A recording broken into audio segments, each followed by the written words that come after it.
نحمده ونصلي على رسوله الكريم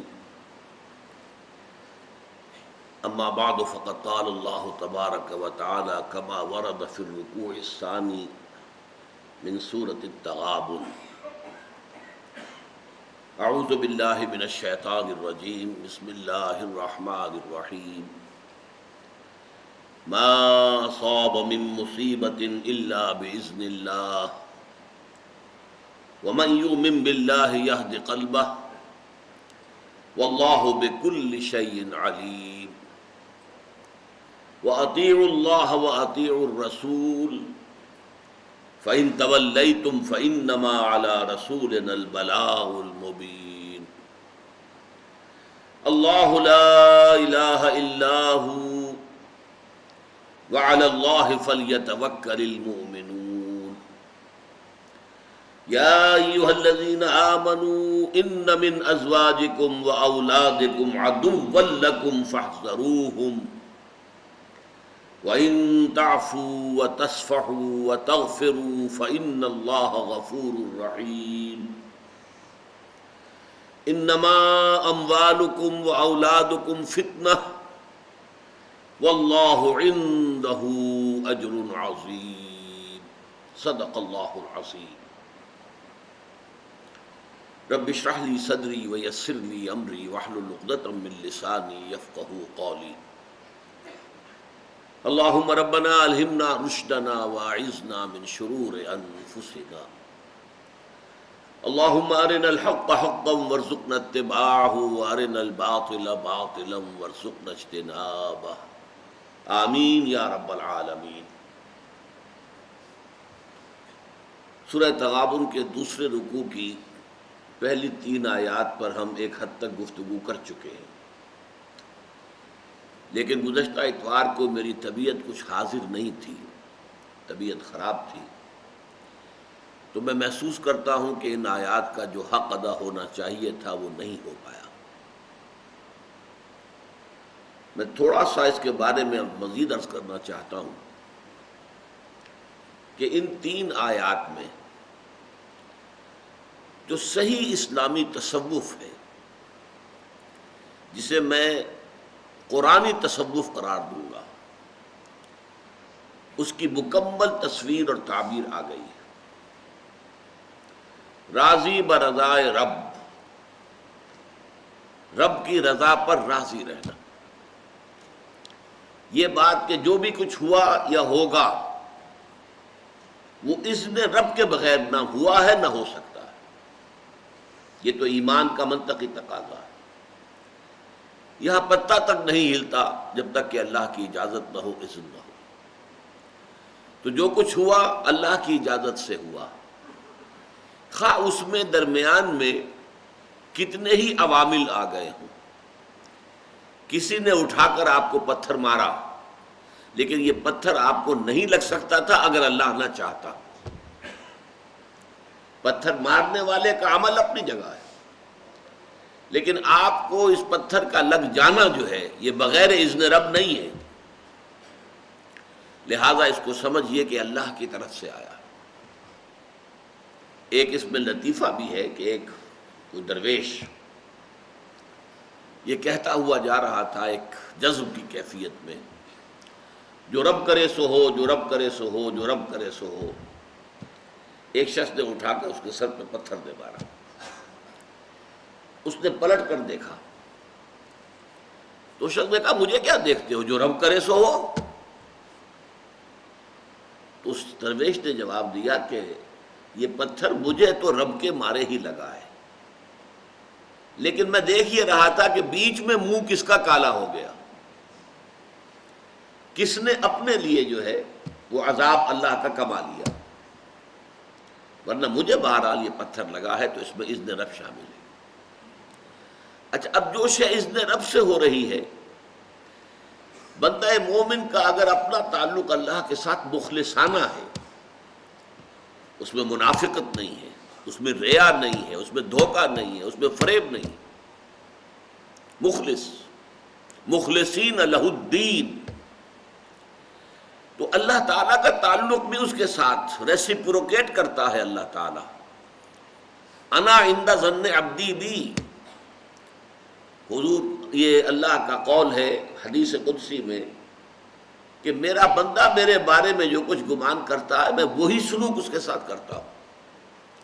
اللہ تعالیٰ بھی مخلص ہے، اللہ تعالیٰ کی مرضی کے بغیر کچھ نہیں ہو سکتا، تو یقیناً جو کچھ ہوا ہے اس میں میرے لیے خیر ہے، چاہے فوری طور پر مجھے ناگوار گزرا ہے، مجھے تکلیف ہوئی ہے، میرے لیے یہ شے جو ہے ناپسندیدہ ہے، لیکن ان دی لانگ رن مجھے یقین ہے کہ اس میں خیر ہے۔ بیدک الخیر انک علی کل شیء قدیر، اے اللہ تیرے ہاتھ میں خیر ہی خیر ہے، تو ہر چیز پر قادر ہے۔ اچھا جو ہوگا وہ بھی اذن رب کے بغیر نہیں ہوگا، یہی تصور اس کے بارے میں ہونا ضروری ہے۔ اسی کا نتیجہ یہ نکلتا ہے جس کو قرآن مجید بار بار کہتا ہے، بار بار کہتا ہے، بار بار کہتا ہے، لا خوف علیہم ولا هم یحزنون۔ کیا مطلب اس کا؟ نہ ان پر کوئی خوف ہے نہ حزن سے دو چار ہوتے ہیں۔ عام طور پر یہ سمجھا جاتا ہے کہ یہ آخرت میں ہوگا، آخرت میں تو بتمام و کمال ہوگا، دنیا میں بھی ہوتا ہے۔ خوف کس بات کا بھائی؟ ہوگا وہی جو میرا رب چاہے گا، وہ میرا دوست ہے، میں اس کا ولی، وہ میرا ولی۔ الا ان اولیاء اللہ لا خوف علیہم ولا هم یحزنون، جو اللہ کے ولی ہوتے ہیں، اللہ کے دوست ہوتے ہیں، ان کے نہ کوئی خوف ہوتا نہ حزن ہوتا ہے۔ خوف کس بات کا؟ ہوگا وہ جو اللہ چاہے گا، اور جو کچھ اللہ چاہے گا اس میں کوئی نہ کوئی خیر ہوگا، چاہے فوری طور پر مجھے نظر نہ آئے۔ قرآن کہتا ہے سورہ بقرہ میں، عسیٰ ان تکرہوا شیئا وہو خیر لکم وعسیٰ ان تحبوا شیئا وہو شر لکم، عین ممکن ہے کہ تم کسی چیز کو ناپسند کرو درا حالے کہ اسی میں تمہارے لیے خیر ہو، اور عین ممکن ہے کہ تم کسی چیز کو پسند کرو درا حالے کہ اس میں تمہارے لیے شر ہو۔ اللہ یعلم وانتم لا تعلمون، اللہ جانتا ہے تم نہیں جانتے۔ تم افعال و اعمال و احوال و واقعات کے ظاہر کو دیکھتے ہو، اس سے متاثر ہو جاتے ہو، اس کے پردے میں کیا مشیت اذنی ہے، کیا ارادہ خداوندی ہے، اس کے پشت پر کیا چیز ہے جو اللہ تعالیٰ کو مطلوب ہے، یہ ہمیں نظر نہیں آتا۔ وی آر شارٹ سائٹڈ، ہماری نگاہ جو ہے بس کچھ دور تک جاتی ہے، اس سے آگے نہیں جاتی۔ لہذا افعال و اعمال و احوال و واقعات کے صرف ظاہر پر ہماری نگاہ ہے، باطن پر تو ہے ہی نہیں، لہذا ہم اس سے متاثر ہوتے ہیں۔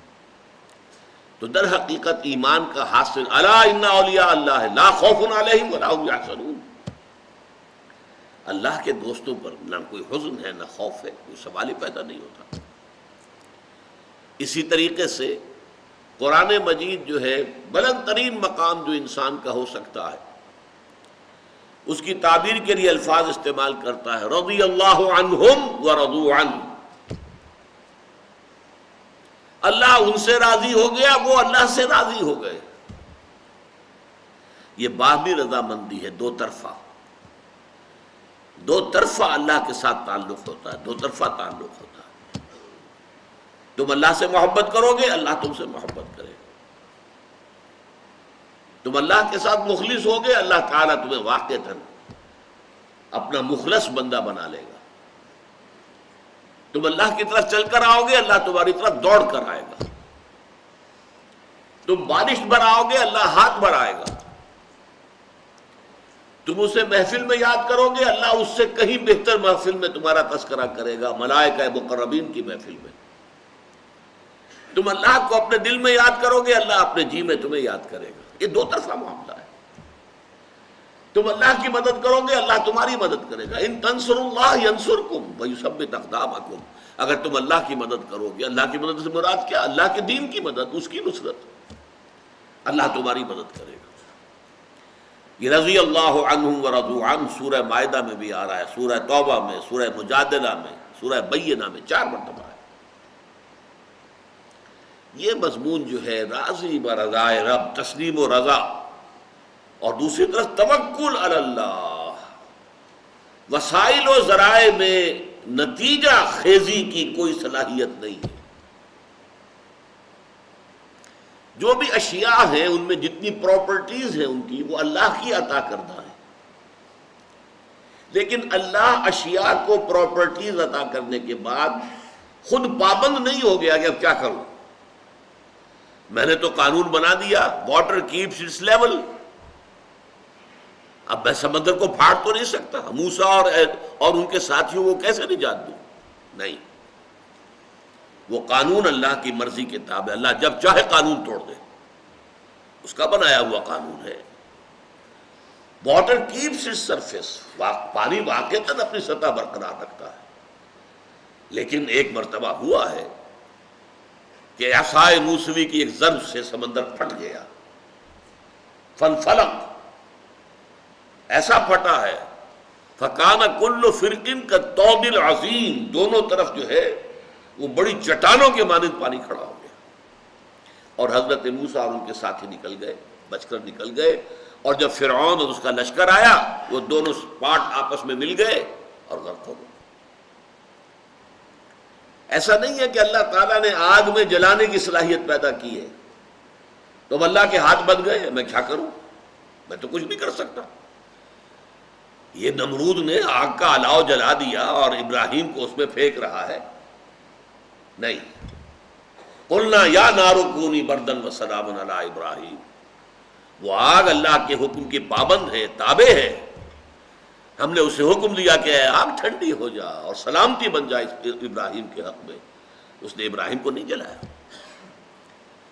البتہ یہ نوٹ کر لیجیے، یہ روز روز نہیں ہوتا، اگر روز روز ایسا ہوتا تو پھر تو کوئی سائنس ممکن ہی نہیں تھی۔ یہ properties of the matter, laws of chemical and physical change جو دنیا میں ہے، یہ کم و بیش مستقل ہے، لیکن اللہ کا اختیار بہرحال ہے، جب چاہے جس قانون کو چاہے توڑ دے۔ اگر اللہ کا اختیار نہ رہے تو اللہ پھر علی کل شیء قدیر نہیں رہتا، پھر وہ معطل خدا ہے، وہ ثم استوى علی العرش یدبر الامر من السماء الی الارض، کہ وہ تخت حکومت پر متمکن ہے اور آسمان سے زمین کی طرف امر کی تدبیر کر رہا ہے، چلا رہا ہے اس کائنات کو بالفعل، پھر وہ بات نہیں رہتی، پھر معطل ہے خدا۔ یہ فلسفیوں کا تصور ہے خدا کے بارے میں کہ خدا کریٹر تو ہے، پیدا کیا ہے اس نے، لیکن کریٹ کرنے کے بعد اب وہ علیحدہ بیٹھا ہوا ہے، اسے اس کائنات کی ڈے ٹو ڈے ورکنگ سے کوئی تعلق نہیں۔ یہ تو جو اس نے سیٹ آف لاز بنا دیے ہیں، کیمیکل چینج، فزیکل چینج کے قوانین بنا دیے ہیں، اس کے تحت آپ سے آپ یہ کائنات چل رہی ہے۔ جیسے آپ دیکھتے ہیں کہ ایک فٹ بال کے کھلاڑی نے کک لگائی، اب وہ بال گئی، اب وہ جا رہی ہے، اب اس کھلاڑی کے اختیار میں نہیں ہے کہ روک لے اسے، وہ تو جائے گی، وہ تو زمین کی فرکشن ہے جو اسے روکے گی، اگر زمین میں فرکشن نہ ہو تو وہ رکے گی نہیں، وہ تو جاتی جائے گی۔ یہ معاملہ نہیں ہے، اللہ نے اس کائنات کو پیدا کیا اور پیدا کر کے وہ خود معطل ہو کر علیحدہ کہیں نہیں بیٹھ گیا ہے، بلکہ وہ اس کو کنٹرول کر رہا ہے، ہر آن ہر لحظہ اس کا حکم، اس کا اذن، اس کی مشیت، اس کا فیصلہ نافذ العمل۔ تو یہ ہے در حقیقت راضی برضائے رب رہنا۔ اس کو ہمارے ہم شاعروں نے بھی بڑی عمدگی سے پیش کیا ہے۔ برو کشید ز پیچا کے ہست و بود برا، چہ عقدہا کے مقام رضا کشود برا۔ علامہ اقبال کا بڑا خوبصورت شعر ہے۔ یہ جو آدمی پیچ و تاب میں کھاتا ہے، یہ کیوں ہو گیا، یہ کیسے ہو گیا، یہ نہیں ہونا چاہیے تھا، یہ اس نے کر دیا، یہ اس نے میرا کام بگاڑ دیا، اندر ہی اندر پیچ کھا رہا ہے، لیکن جب معلوم ہوا یہ تو جو کچھ ہوا اللہ کے کیے ہوا، وہ سارا پیچ ختم، وہ غصہ ختم۔ اگرچہ میں پچھلی مرتبہ بتا چکا ہوں، اس کا یہ مطلب نہیں کہ مجرموں کو سزا نہ دی جائے یا غلط کاروں سے انتقام نہ لیا جائے، نہیں، یہ اپنی جگہ ہے۔ وہ جس کا منہ بیچ میں کالا ہوا ہے وہ مستوجب سزا ہے، اسے سزا ملنی چاہیے کہ تم نے پتھر مارا ایک درویش کو، لیکن وہ درویش یہ سمجھے گا اور اسے سمجھنا چاہیے کہ مجھے جو پتھر لگا ہے تو اذن رب کے بغیر نہیں لگا. شاید اللہ تعالیٰ میرے دماغ سے کوئی خناس نکالنا چاہتا تھا، شاید کوئی تکبر، کوئی گھمنڈ، کوئی اور خناس میرے دماغ میں جو ہے وہ سوار ہو گیا تھا، جسے اس ضرب نے آ کر نکال دیا. کوئی نہ کوئی خیر ہے اس میں میرے لیے، اس کا انداز یہ ہو. البتہ مجرموں کو سزا دو، اس کے بغیر معاشرہ ٹھیک نہیں رہے گا. وَلَكُمْ فِي الْقِصَاصِ حَيَاتٌ يَا أُولِي الْأَلْبَابِ. برو کشید ز پیچا کے ہست و بود مرا، چے عقدہا کے مقام رضا کشود مرا. کیسے کیسے عقدے ہیں جو اس مقام رضا نے میرے لیے کھول دیے. کسی نے کچھ کر دیا، کتنا آسان ہو جائے گا معاف کرنا. اچھا میں معاف کرتا ہوں، اس لیے کہ مجھے اگر لگا ہے تو یہ صرف تمہارے مارے نہیں لگا ہے، یہ اللہ تعالیٰ کی مرضی سے لگا. آسان ہو گیا نا. اگر 100% اسی کی طرف منسوب کرو گے تم نے کیا یہ، تو پھر اس کو معاف کرنا آسان نہیں ہوگا. توکل علی اللہ، اس کے معنی بھی بتا چکا ہوں. یہ معنی نہیں ہے کہ محنت نہ کرو، مشقت نہ کرو، اسباب و وسائل حاصل کرنے کی کوشش نہ. نہیں، اعدوا لهم ما استطعتم، اپنے امکان بھر جو کچھ کر سکتے ہو کر گزرو، جتنا سامان جمع کر سکتے ہو جمع کرو. لیکن کبھی یہ نہ سمجھنا کہ نتیجہ جو ہے وہ ان وسائل اور ذرائع کے اوپر ہے. وہ اللہ تعالیٰ کے اختیار میں ہے. وسائل دھرے رہ جائیں گے، کوئی نتیجہ نہیں نکلے گا اگر اللہ کی مرضی نہیں، اور بغیر وسائل کے نتیجہ نکل آئے گا اگر اللہ چاہے. توکل اللہ پر اور راضی برضا اللہ کے ساتھ، اور ان دونوں کو جمع کر دے تو پھر کہتے ہیں تفویض الامر الی اللہ، اللہ کے حوالے اپنی بات کر دینا. اے اللہ تو کر جو کرنا چاہتا ہے. دیکھیے اس کا ایک بڑا باریک نتیجہ نکلتا ہے. ہم دعا کرتے ہیں اللہ یوں کر دے، کیا مطلب ہے؟ ہم اللہ کو پڑھا رہے ہیں، سکھا رہے ہیں؟ کیا ہم زیادہ بہتر جانتے ہیں اللہ سے؟ کیا پتہ جو ہم مانگ رہے ہیں اس میں خیر ہے بھی کہ نہیں ہے؟ اللہ یعلم وانتم لا تعلمون. آسان تکرہوا شیئا وہو خیر لکم. اے اللہ ایسا نہ ہو جائے، ہو سکتا ہے اسی میں خیر ہو، اور اے اللہ ایسا ہو جائے، ہو سکتا ہے اس میں شر ہو. شر مانگ رہے ہو. وَيَدُّ الْإِنسَانُ بِالشَّرِّ دُعَاءُهُ بِالْخَيْرِ. انسان کا حال تو یہ ہے کہ بظاہر تو وہ خیر مانگ رہا ہوتا ہے، حقیقت میں اپنے لیے شر مانگ رہا ہوتا ہے. جو چیز مانگ رہا ہے اس کے حق میں شر ہے، اسے معلوم نہیں ہے. دیکھیے دعا کی نفی ہو جائے گی بالکل. میں اللہ کو کیا پڑھاؤں، کیا سکھاؤں؟ وہ سب کچھ جانتا ہے. افوض امری الی اللہ، میں اپنا معاملہ اللہ کے حوالے کرتا ہوں. ان اللہ بصیر بالعباد، اللہ اپنے بندوں کو دیکھ رہا ہے، اسے میرے حالات کا علم ہے، میرے مسائل کا علم ہے، میری مشکلات کا علم ہے.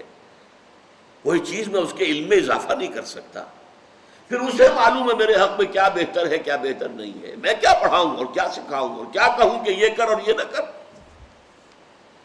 ساری دعائیں ختم ہو کر صرف دعائیں رہ جائیں گی اے اللہ ہدایت دے، اے اللہ ہدایت پر استقامت عطا فرما. اور فرض کیجئے کہ آپ کے ذہن میں کوئی بات، کسی چیز کا رجحان ایسا ہو جائے تو اچھا ہے، پیدا ہو ہی گیا، تب بھی آپ دعا کیا کریں گے؟ اس کا نام دعا استخارہ ہے، جس کے بارے میں صحابہ فرماتے ہیں کہ حضور نے ہمیں یہ دعا استخارہ ایسے سمجھائی اور سکھائی اور پڑھائی جیسے قرآن. وہ استخارہ کیا ہے؟ اے اللہ میرے ذہن میں یہ بات آ رہی ہے، لیکن اللہم انی استخیرک بعلمک واستقدرک بقدرتک. اے اللہ میں خیر کا طالب ہوں تیرے علم سے اور تیری قدرت سے. فإنک تعلم ولا اعلم، تو جانتا میں نہیں جانتا. وتقدر ولا اقدر، اور تجھے اختیار حاصل ہے مجھے کوئی اختیار حاصل نہیں.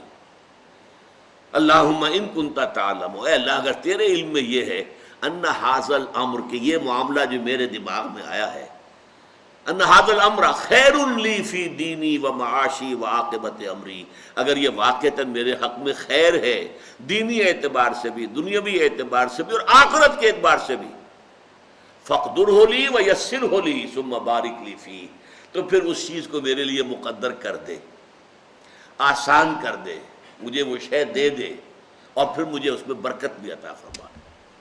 وَإِن كُنتَ تَعْلَمُ أَنَّ هَذَا الْأَمْرَ شَرٌّ لِّي فِي دِينِي وَمَعَاشِي وَعَاقِبَةِ أَمْرِي، اگر تیرے علم میں یہ ہے کہ یہ معاملہ شر ہے، جو میرے دماغ میں تو آیا ہے لیکن یہ معاملہ شر ہے میرے لیے، میری دنیا کے اعتبار سے بھی، میرے دین کے اعتبار سے بھی، آخرت کے اعتبار سے بھی، فَاصْرِفْهُ عَنِّي، تو اے اللہ اس کو مجھ سے دور کر دے، وَاصْرِفْنِي عَنْهُ، مجھے اس سے دور کر دے، اسے مجھ سے دور کر دے، وَاقْدُرْ لِي الْخَيْرَ حَيْثُ كَانَ، اور میرے لیے طے فرما دے خیر بھلائی جہاں بھی کہیں میں ہوں،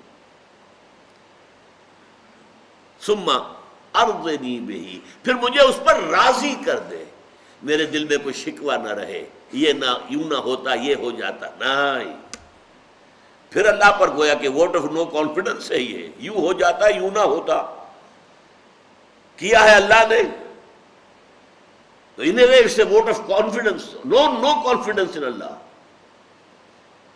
یہ ہیں اصل میں چیزیں ایمان کے اصل حقائق۔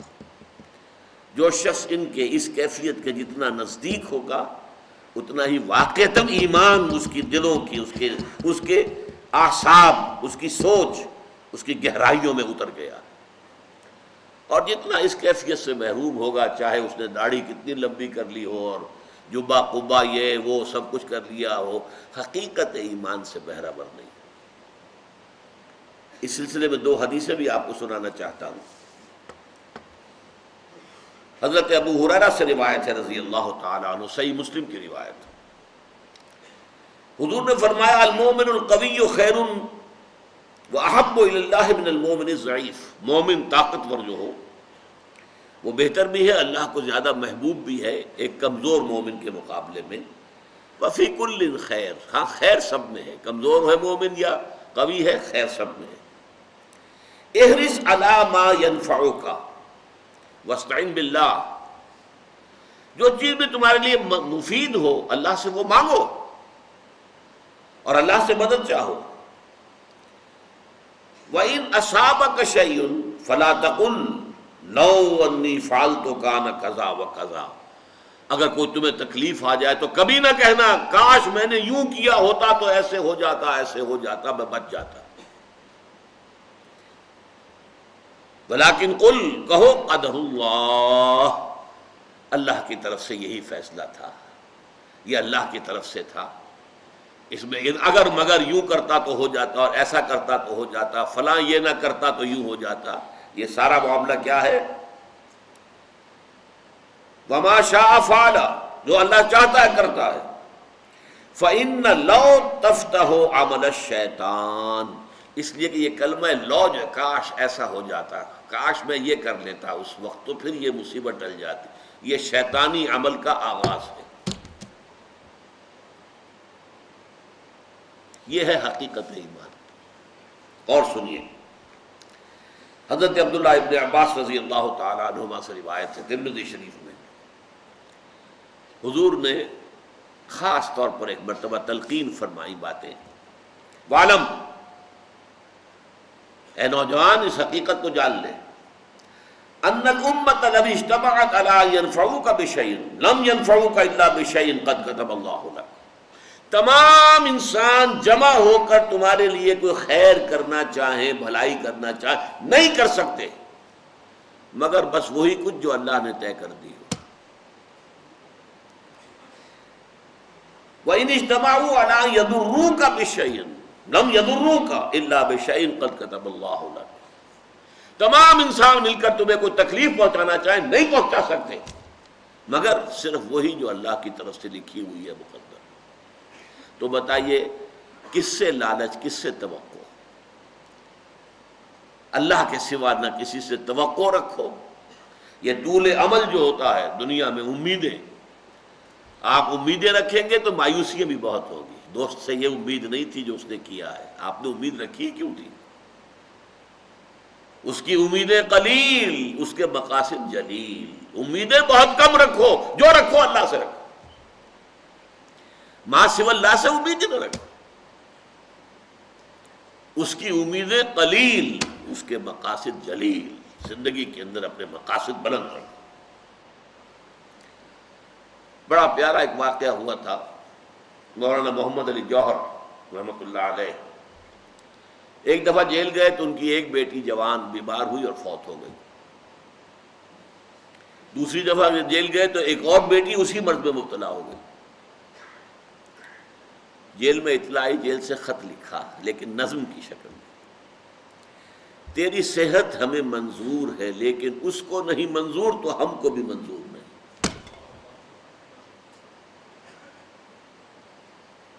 یہ ہے راضی برضائے رب، رب کی رضا پر راضی رہنا، اس کے فیصلے پر مطمئن رہنا، کوئی شکوہ کوئی شکایت نہیں، رضائے حق پہ راضی رہے۔ یہ حرف آرزو کیسا؟ خدا خالق، خدا مالک، خدا کا حکم تو کیسا؟ Who are you؟ جیسا کہ میں نے عرض کیا تھا، دعا کی جڑ کٹ جاتی ہے، اگرچہ یہ بھی تعلیم ہے حضور کی، جوتی باندھنے کا تسمہ بھی مانگنا ہو اگر تو اللہ سے مانگو، کسی اور سے کچھ نہ مانگو، لیکن اللہ سے بھی مانگو ہدایت، استقامت، اور سارا معاملہ اللہ کے حوالے ہے۔ اللہ تیرے خیال میں، تیرے علم میں اگر یہ چیز میرے لیے بہتر ہے تو عطا فرما دے، اور اگر تیرے علم میں یہ چیز میرے لیے بہتر نہیں ہے تو اسے دور کر دے مجھ سے۔ یہ ہے کل تصوف، اصل تصوف، تصوف کی اصل جڑ، یہ کیفیت ہے ایمان کا تقاضا۔ اب آئیے، یہ جو 3 آیتیں تھیں یہ میں نے عرض کیا تھا آپ سے، ایک فرد کو انڈیویجول کی حیثیت سے جو حالات و واقعات اس پر وارد ہوتے ہیں اور جو افعال و اعمال اس سے صادر ہوتے ہیں، 2 ہی ہے نا ہماری شخصیت کے پہلو۔ کچھ ہم پر حالات وارد ہو گئے، آفاقی کوئی بات ہو گئی، زلزلہ آ گیا، سیلاب آ گیا، سائیکلون آ گیا، وغیرہ وغیرہ، یا بیماری ہو گئی، کینسر ہو گیا، کچھ بھی ہو گیا، جو بھی ہے اچھا اللہ کی مرضی ہے، جو اللہ کا فیصلہ راضی ہے، اور جو صادر ہو رہا ہے وہ ہو اطاعت کے سانچے میں ڈل کر، وَأَطِيعُوا اللَّهَ وَأَطِيعُوا الرَّسُولَ فَإِن تَوَلَّيْتُمْ فَإِنَّمَا عَلَىٰ رَسُولِنَا الْبَلَاغُ الْمُبِينُ۔ اطاعت کرو اللہ کی، اطاعت کرو رسول کی، اور اگر تم نے منہ موڑ لیا تو جان لو کہ ہمارے رسول پر سوائے صاف صاف پہنچا دینے کی اور کوئی ذمہ داری نہیں۔ بڑا پیارا شعر یاد آیا ہے مجھے، فانی تیرے عمل ہمتن جبر ہی سہی، سانچے میں اختیار کے ڈھالے ہوئے تو ہیں۔ ہمیں محسوس تو ہوتا ہے نا کہ ہمارا اختیار ہے، میں یہ کروں یا نہ کروں، اس کو اٹھا لوں یا نہ اٹھاؤں، اٹس مائی چوائس۔ لیکن ایک خیال یہ کہ نہیں، انسان جو ہے وہ مجبور محض ہے، میں اس کا قائل نہیں ہوں اس وقت، وہ تو شعر اچھا ہے اس لیے سنا دیا آپ کو۔ میں کہتا ہوں اگرچہ مجھے میرے نفس کی کوئی خواہش ہے، وہ نفس کی خواہش ہے، لیکن وہ اطاعت خداوندی اور اطاعت رسول کے سانچے میں ڈل کر ہو۔ پیٹ کھانے کو مانگتا ہے، حلال کھاؤ حرام مت کھاؤ، جنسی شہوت ہے حلال سے پوری کرو، حرام سے نہیں۔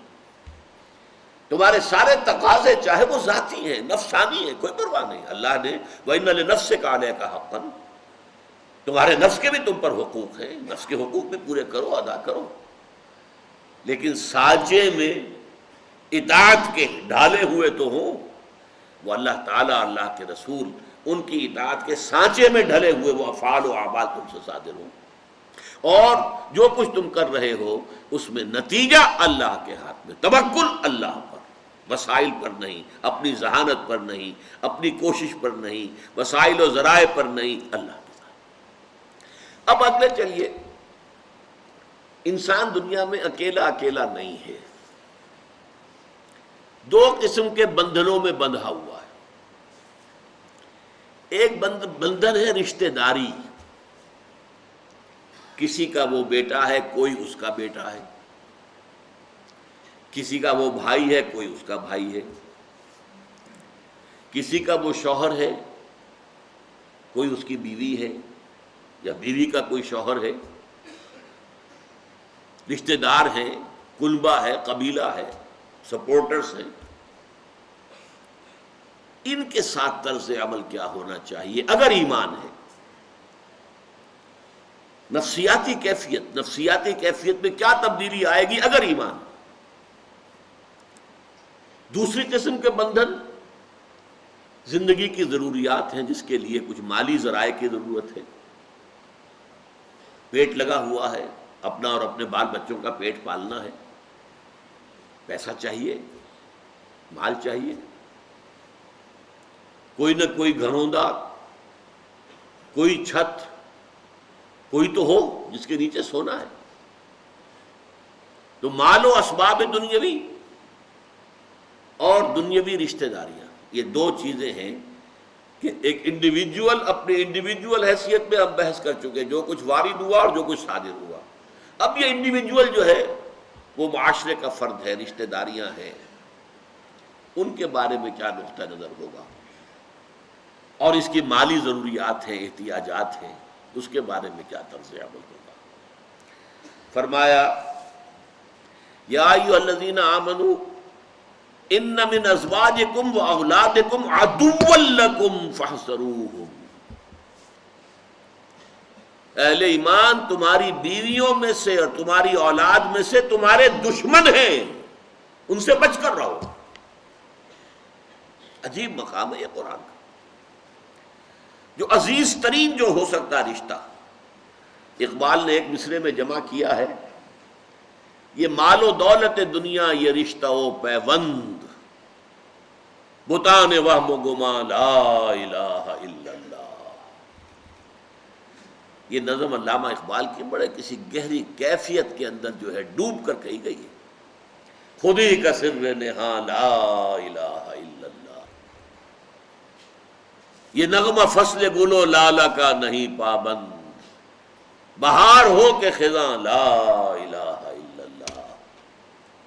یہ مال و دولت دنیا یہ رشتہ و پیوند، بتان وہم و گما لا الہ الا اللہ۔ اب یہ قرآن کیا کہہ رہا ہے؟ یہ تمہاری بیویاں اور تمہاری اولاد ان میں سے تمہارے دشمن ہیں۔ کیسے؟ ان کی فطری محبت اللہ نے تمہارے دلوں میں ڈالی ہوئی ہے، فطری ہے کہ نہیں؟ یہی ہے خطرے کی گھنٹی، یہی ہے، کہیں ذرا تم بے احتیاط رہو گے، غیر محتاط ہوگے، یہ محبت تجاوز کر کے اللہ کی محبت پر غالب آ جائے گی، اللہ کے رسول کی محبت پر غالب آ جائے گی، اللہ کی راہ میں جہاد کی محبت پر غالب آ جائے گی، اور تمہاری عاقبت برباد ہو جائے گی۔ تو یہ محبت فطری پوٹینشل ڈینجر ہے، اٹس اے ریڈ سگنل۔ ہاں ڈالنا ضروری تھا، اس کے بغیر تمدن کی گاڑی چلتی ہی نہ۔ اولاد کی محبت اگر والدین کے دل میں نہ ہو تو اولاد کی پرورش ہو سکتی ہے؟ بیوی کی شوہر سے، شوہر کی بیوی سے اگر محبت نہ ہو تو کیا گھر کا ادارہ چل سکتا ہے؟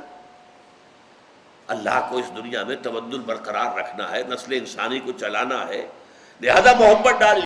محبت در حقیقت تمہارے لیے خطرے کا نشان ہے، خطرے کی گھنٹی ہے، لہذا بچ کر رہو، بی آن دی گارڈ، حفاظت کرو اپنی، دیکھتے رہو کہیں ان میں سے کسی کی محبت، اللہ کی محبت اور اس کے رسول کی محبت اور اس کی راہ میں جہاد کی محبت سے بڑھ نہ جائے۔ اب یہاں میں آپ کو آیت سناتا ہوں، سورہ توبہ کی آیت نمبر 24۔ قل، اے نبی ان سے کہہ دیجئے، ان کان آباؤکم و ابناؤکم و اخوانکم و ازواجکم و عشیرتکم واموال اقترفتموها وتجارۃ تخشون کسادها ومساکن ترضونها احب الیکم من اللہ ورسولہ وجہاد فی سبیلہ فتربصوا حتی یاتی اللہ بامرہ واللہ لا یہدی القوم الفاسقین۔ اے لوگوں کان کھول کر سن لو، اگر تمہیں اپنے باپ، اپنے بیٹے، اپنے بھائی، اپنی بیویاں، اپنے رشتہ دار اور وہ مال جو تم نے جمع کیا ہے محبوب ہے، اور وہ کاروبار جو بڑی مشکل سے جمایا ہے، اس میں کساد کا، مندے کا تمہیں خوف رہتا ہے، اور وہ گھر جو تم نے بنائے ہیں، محل بنائے ہیں، حویلیاں بنائی ہیں، کوٹھیاں بنائی ہیں جو تمہیں بہت محبوب ہیں، اگر یہ 8 چیزیں، اب 8 میں 5 کیا ہے؟ رشتہ و پیوند، باپ بیٹا بھائی بیوی رشتہ دار، 3 ہے مال، مال تجارت اور جائیداد، یہ 8 چیزوں کی محبت اگر تمہارے دل میں 3 محبتوں سے زیادہ ہے، اللہ کی محبت، رسول کی محبت، اللہ کی راہ میں جہاد کی محبت، تو جاؤ دفاع ہو جاؤ، اللہ کا تم سے کوئی سروکار نہیں، اور اللہ ایسے ناہنجاروں کو، ایسے نافرمانوں کو زبردستی ہدایت نہیں دیتا. گو اینڈ ویٹ، یہ ہے وہ محبت. یا ایھا الذین آمنوا ان من ازواجکم واولادکم عدوا لکم فاحذروہ. البتہ من کہا ہے، سب ایسے نہیں ہوتے. حضرت خدیجہ بھی تو تھی نا، وہ تو ہر مرحلے پر معاون تھی حضور کی. بیویاں ایسی بھی ہوتی ہیں، اللہ تعالیٰ عطا فرما دے جس کو فرما دے. اولاد ایسی بھی ہوتی ہے جو والدین کے لیے ایسٹ بن جائے، صدقہ جاریہ بن جائے. عام قاعدہ کیا ہے، عام قانون کیا ہے کہ ان کی محبت، انہیں اچھے سے اچھا کھلانا ہے، اچھے سے اچھا پہنانا ہے، تعلیم اعلیٰ کرانی ہے، امریکن اسکول میں داخل کرنا ہے. جائز ذرائع سے ممکن نہیں ہے، حرام سے کماؤ، مارے گئے، برباد ہو گئے. حضور نے فرمایا سب سے بڑا بدبخت وہ ہے جو دوسروں کی دنیا بنانے کے لیے اپنی آخرت برباد کر رہے. تم اولاد کی دنیا بنا رہے ہو اور اپنی آخرت برباد کر رہے ہو. ان کی محبت کی وجہ سے تم نے حرام خوری شروع کی ہے. ان من ازواجکم واولادکم عدوا لکم فاحذروہ. یقیناً تمہاری اولاد اور تمہارے بیویوں میں سے تمہارے دشمن ہیں، بس بچ کر رہو، محفوظ رہو. Be on the guard, be on the alert. کہیں ایسا نہ ہو غفلت ہو اور وہ محبت چمکے سے آ کر اور آپ کے دل میں براجمان ہو جائے اللہ کی محبت سے اوپر، اور آپ کو پتہ بھی نہ چلے. لیکن اس کا یہ مطلب بھی نہیں، یہ قرآن مجید کی، قرآن میں جو توازن ہے، توازن، اس کی سب سے اعلیٰ مثال یہ آیت ہے. ایک طرف بیویوں اور اولاد کو دشمن قرار دیا جا رہا، دوسری طرف وَإِن تَعْفُوا وَتَصْفَحُوا وَتَغْفِرُوا فَإِنَّ اللَّهَ غَفُورٌ رَحِيمٌ. اگر تم معاف کرتے رہو، اگر چشم پوشی سے کام لو، ان کی خطائیں بخشتے رہو، تو اللہ بھی تو غفور الرحیم ہے. 3 الفاظ ہم مانی. یعنی یہ نہیں ہو جانا چاہیے کہ گھر کا معاملہ جو ہے وہ ایک جنگ کا نقشہ، جنگ کے میدان کا نقشہ پیش کر رہا، ہر وقت جو ہے لان تان ڈان ڈپٹ. نہیں، اس سے تو رد عمل بھی پیدا ہو سکتا ہے، ضد پیدا ہو جاتی. اکثر مذہبی گھرانوں کے ساتھ یہ حادثے پیش آتے ہیں، بے جا زبردستی، جبر، نتیجہ کیا ہوتا ہے؟ رد عمل، بغاوت. اکثر یہ آیت ان کے لیے تیر بہدف ہے اگر واقعتاً اس پر غور کریں. کیسا توازن کیا ہے. ایک طرف تو سمجھو ان کی جو فطری محبت میرے دل میں ہے وہ میرے لیے ریڈ سگنل ہے، I have to be on the guard.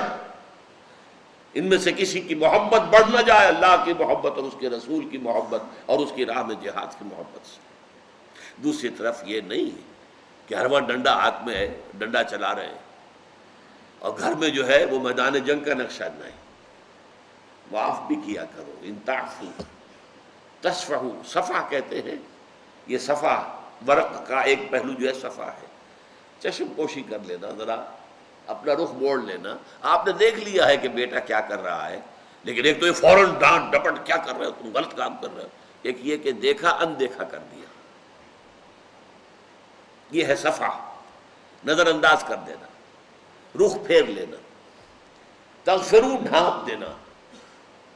مغفر کہتے ہیں خود کو، لوہے کی ٹوپی جو سر پر اوڑھتے تھے کہ تلوار کا وار آئے تو سر بچے. تو گناہ کے اوپر ٹوپی اڑھا دو، گناہ کو چھپا دو. یہ کام اگر کرتے رہو گے، مناسب انداز میں تلقین ہو، تعلیم ہو، سب سے بڑی بات یہ کہ اپنی مثال سے تعلیم دو. اگر اپنے ہاں کہیں پانی مر رہا ہے، اپنی سیرت و کردار کے اندر اگر منافقت ہے، تو اولاد کے اندر اس کا رد عمل لازماً پیدا ہوگا. کیونکہ آپ دنیا سے اپنی باتیں چھپا سکتے ہیں، گھر والوں سے تو نہیں چھپا سکتے. گھر کا بھیدی لنکا ڈھائے. تو یا ایھا الذین آمنوا ان من ازواجکم واولادکم عدوا لکم فاحذروہم وان تعفوا وتصفحوا وتغفروا فان اللہ غفور رحیم. انما اموالکم واولادکم فتنہ. اب وہ مال کا معاملہ آیا. جان لو تمہارا مال اور تمہاری اولاد تمہارے لیے فتنہ ہے. فتنہ کسے کہتے ہیں؟ فتنہ کہتے ہیں کسوٹی، جس پر کہ رگڑ کر دیکھتے ہیں کہ یہ سونا جو ہے ٹھیک ہے یا کوئی جعلی ہے.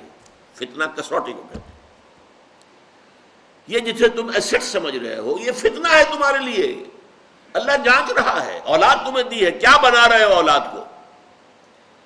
ان کی تربیت کیسے کر رہے ہو؟ اللہ کے بندے بنا کر اٹھا رہے ہو یا تعلیم تو دلوا رہے ہو ایسے اسکولوں میں جہاں 10,000 روپے فیس دینی پڑ رہی ہے، لیکن ان کی دینی تعلیم و تربیت کا کوئی خیال نہیں. کیا بنا رہے ہو اولاد کو؟ فیل ہو گئے تم.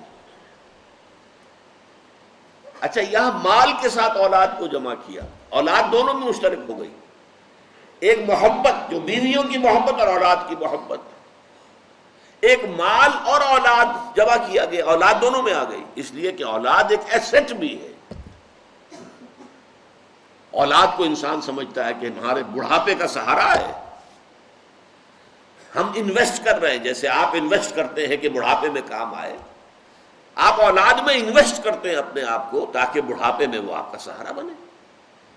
تو اولاد کی دو حیثیتیں ہو گئی، ایک طبعی محبت اولاد ہونے کی بنا پر، اور ایک ایسٹ. یہ گویا کہ تمہارے لیے ایک جائیداد ہے، تمہارے آخرت کا، تمہارے بڑھاپے کا سہارا بننے والی شے ہے. ان دونوں کو کہا انما اموالکم واولادکم فتنہ. یہ فتنہ ہے، اللہ آزما رہا ہے تم نے اپنے اولاد کو کیا بنانا چاہا. اور یہ اچھی طرح جان لیجئے، کسی انسان کی اصل باطنی شخصیت اگر دیکھنی ہو جو ہم نہیں دیکھ سکتے، کسی کے دل میں کیا ہے، لیکن اس کی باطنی شخصیت حویدہ ہو جاتی ہے اس سے کہ وہ اپنی اولاد کو کیا بنانے کی کوشش کر رہا ہے. وہ اس کی ویلیوز ہیں، وہ اس کی پرائیورٹیز ہیں. اس کی زبان پہ چاہے کچھ بھی ہے، نیکی ہے اور سب کچھ ہے، لیکن اولاد کو جو کچھ وہ بنانے کی کوشش کر رہا ہے، that reflects his real inner personality. اس کی اصل اقدار کیا ہیں، اس کی ویلیوز کیا ہیں، اس کی پرائرٹیز کیا ہیں، وہ دیکھنی ہو تو دیکھو اولاد کو کیا بنا رہا ہے. انما اموالکم واولادکم فتنہ واللہ عندہ اجر عظیم. اور جان لو صرف اللہ کے پاس اجر عظیم ہے. یہ اس کو کہتے ہیں اسلوب حصر. آپ اولاد میں اپنے آپ کو انویسٹ کریں کہ اولاد بڑھاپے میں کام آئے گی، کبھی یہ توقع نہ رکھنا. دنیا والوں سے تو توقع منقطع کر دو، ان کی امیدیں قلیل، ان کے مقاصد جلیل. ہاں، اولاد کی پرورش کرنی تمہارا فرض ہے، اللہ نے تمہیں دی ہے، وہ کرو، ان کا حق ادا کرو، لیکن اس کے لیے حرام خوری نہ کرو. روکھی کھلا سکتے ہو روکھی کھلاؤ، جو بھی کھلا سکتے ہو کھلاؤ، حلال کے اندر کھلاؤ. اور انہیں جو بھی کچھ بنانے کی کوشش کرو کہ وہ اللہ کے دین کے خادم بن کر اٹھے، اللہ کے بندے اور بندیاں بن کر اٹھے، اللہ کے فرما بردار بن کر اٹھے. اپنے سے کوشش کرو اور کبھی توقع نہ رکھنا. اجر صرف اللہ کے پاس ہے، کسی کے پاس اجر نہیں ہے. یہاں تو مجھے ایک ہسٹری آف انگلینڈ میں ایک واقعہ آتا ہے کہ ایک بادشاہ تھا، بہت حریص تھا، بہت دولت جمع کرنا چاہتا تھا. اس کا جو وزیر تھا اس کو کہا جاتا تھا یہ ایسا کانٹا ہے، ہر جگہ سے پیسہ نکال کے لا کے بادشاہ کے لیے جمع کرا دیتا ہے. جہاں دیکھا کوئی شخص زیادہ خرچ کرتا، اچھا تمہارا معلوم ہوتا ہے مال زیادہ ہے، لاؤ بادشاہ کے لیے نکالو. جہاں دیکھا کوئی شخص برے حال میں، تم بڑے بخیل لگتے ہو، تم نے بہت کم مال اپنے پاس رکھا ہوگا، نکالو. آخری عمر میں بادشاہ نے پھر اسے ذلیل کیا. بڑی حسرت سے اس نے کہا had I served God as I served the king, اگر میں نے کہیں بادشاہ کی خدمت اللہ کی خدمت اس طرح کی ہوتی جیسے کہ میں نے بادشاہ کی خدمت کی تھی وہ مجھے میرے اس بڑھاپے میں ذلیل نہ کرتا. لیکن یہ حسرت ہے. اللہ تعالیٰ اس حسرتناک انجام سے بچائے. بارک اللہ لی ولکم فی القرآن العظیم ونفعنی وإیاکم بالآیات والذکر الحکیم.